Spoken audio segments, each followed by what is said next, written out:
Ngasi tarik tara tare Thangja numit asigi rasifal pizari. Ahanbada Mesh Rashigi oina tunglam chatki warep lawba yaba numit ni kanadabada yumgi miyoiga mare yetnaganu.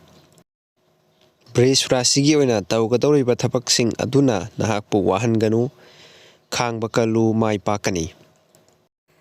Mithun Rashigi oina pau phaunaba amasung amaga atopa mari lainaba singda waija waitha kanajaba phangani.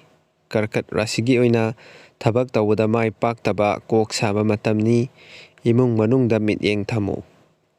Singha Rashigi oina miyamna sakhangbiba thabak tawbada mai pakadaba numitni chawganu. Kaina Rashigi oina marup mapang sagai nataiga muknaba khara thokani atai hiram singdadi phai.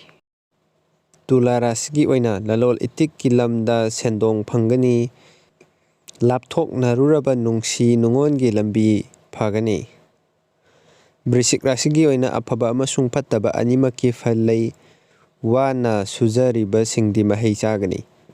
Danu Rashigi oina sel thongi lambi tamna tapna phagat charagani nathak thongba singi mateng phangani. Makar Rashigi oina napalna nahaki nungsi babusu manghangadawri anauba thabakti kudong chagani. Kumbha Rashigi oina napalna nahaki nungsibabusu manghangadawri anauba thabaki kudong chaba laigani afaba tangkhalakani.